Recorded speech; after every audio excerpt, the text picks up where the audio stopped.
Do you have a house that you need to sell and you want to buy another house and you're worried about how to put those two together? This is the video for you. This one. Obviously, getting the most out of your current house, getting the best deal on your next house, and keeping your stress as low as possible is key. I know that people definitely get a lot of anxiety around this whole buying and selling at the same time thing, so stay tuned. Thanks so much for watching. If you like videos about real estate in Austin, please give us a like and turn that thumb blue, and subscribe when we release new videos every week. You'll be sure to be notified if you click the bell. The bell. We are John and Elise of the Heart of Austin Homes team, powered by Keller Williams, and we have helped numerous people through this process. That's a lot. Of buying and selling at the same time. We know it can seem stressful, and it's gonna be at least a little bit stressful, but we also know how to try and keep the stress down and make it a much more fluid process for everybody. Okay, so when you're buying and selling a property, there's really kind of 4 ways to do it. You might think like, well, I'm buying and selling, isn't there only one? But really there's 4, and we're gonna cover them today from the least stressful to the most stressful. So the least stressful, in my opinion, and I think you would agree with me, is to sell your home first, close on that bad boy, and then go to buy your next home. Okay, so one of the primary reasons is that when you sell and then buy completely separately, when you first sell your home, you've got the cash to buy the next one. So you're not having to worry about financing and doing the double payment thing. Definitely. And then additionally, if you were trying to buy and sell at the exact same time, then you need the right buyer who's going to close before you close on the next house. And you have to get just the right buyer who will give you a lease back or will have a close date that works with your close date. So in other words, you can be a lot more interested in getting the best terms from the buyer instead of a buyer that happens to fit into the timeline of your buy-sell. Yeah, because if they know that you need to move, they can kind of put the thumb screws to you a little bit because, hey, you've got to sell your house to buy that other house that you have under contract. So that really gives you less power in negotiating with the buyer on the sale of your house before you move. I referenced a lease back. Yeah. What is a lease back? A lease back is where the buyer has already bought the house from you and then leases it back to you for a period of time after closing. So they don't move in until the lease back is done, even though they technically already owe the home. They become the landlord and you become the tenant in what was your home. Yeah. And you use that for a short period of time just to give you a little bit more runway so that you can manage the moving from one property to the next. Definitely. You can use them for a variety of reasons. The first and foremost reason is that you can't move into the house you're buying until you have bought it. So you need the cash out of your current home to put into the new home, enabling you to actually move into the new home and get your stuff out of the old home. So that lease back is just kind of a fudge room for moving time. But it can also be a fudge room for you to find the home if it's long enough and things like that.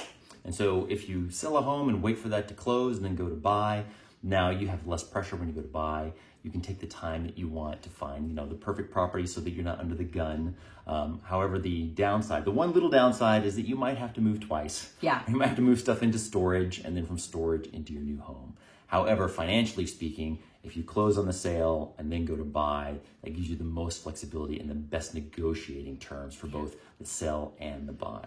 Definitely. Option number 2 is to completely buy the home you want to move into and then begin to sell your previous home. Yeah, kind of the opposite of the last one. Definitely. And so some major benefits to this one: you get to completely move in. Your staging isn't dependent on, whether or not you can get your dogs out for every single showing, that sort of thing.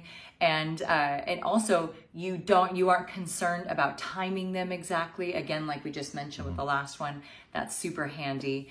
However, there are a couple of downsides to this one. Yeah, the big one is the money. Yeah, right. So definitely. you gotta buy the house before selling the other one. So you gotta have some cash lying around. Definitely, there are programs to get around this. Yeah.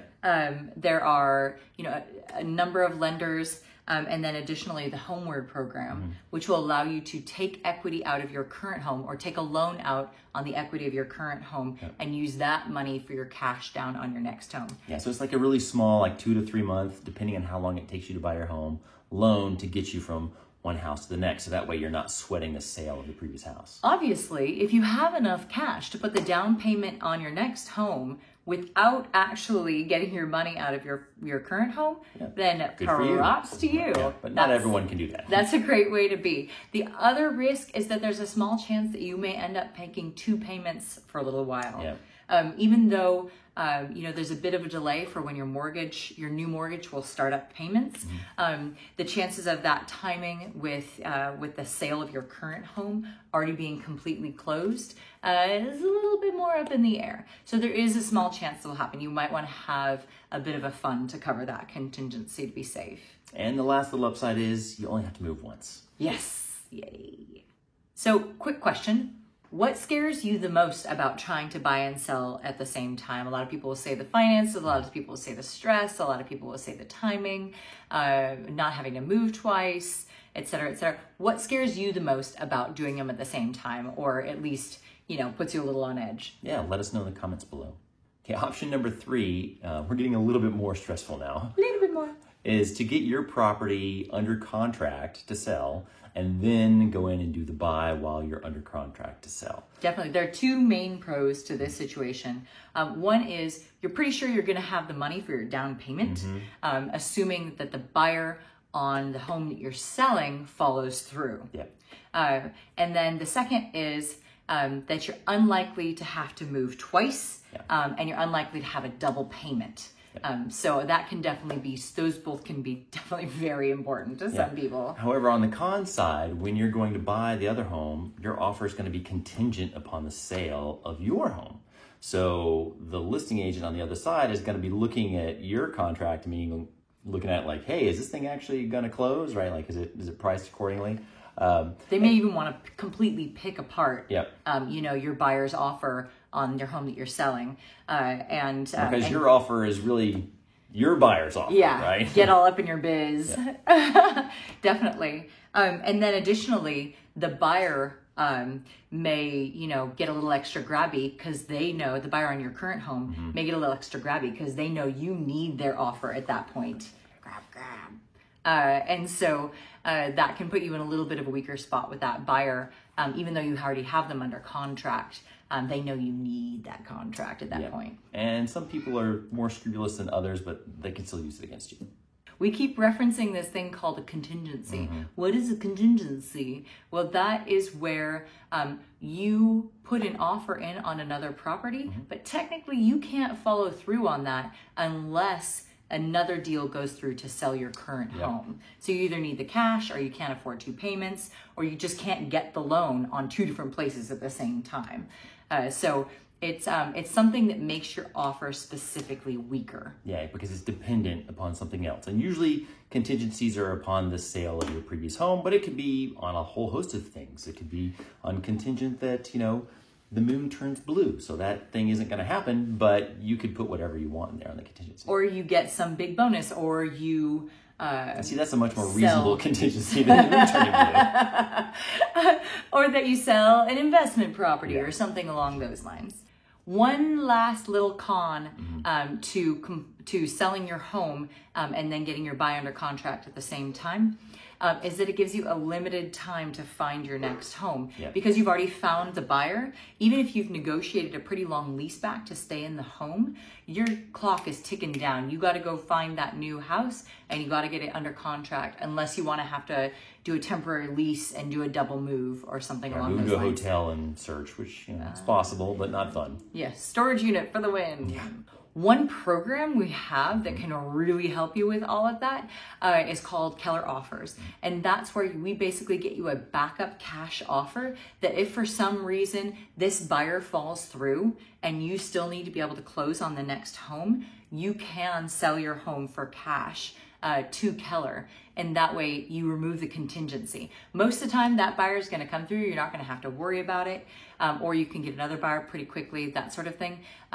But it gives you, with peace of mind, the ability to take the contingency off your buy contract. Yeah, and then that's mostly for speed. Those offers are probably not going to be market value, but they're super fast. Definitely. Right? So the trade-off is like, hey, I need this thing sold right this second, versus like, hey, I'm willing to wait and get the buyer that I want. It's a really great backup option. Yeah. Or if you just want to be clear and out of your house. Like right now. It can be, like you want to check within the next day Yeah. to close and get out of your house. Keller Offers can get you out of the house, for a healthy chunk of what your house is worth.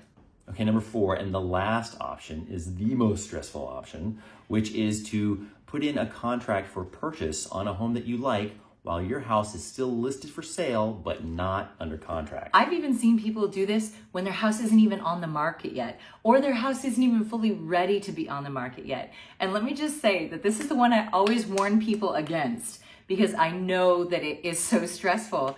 And this is the one that I swear most of them end up doing all the same, because you're almost not motivated to get your house on the market until you've found a shiny, you're excited about the next place, your dream home, that sort of thing.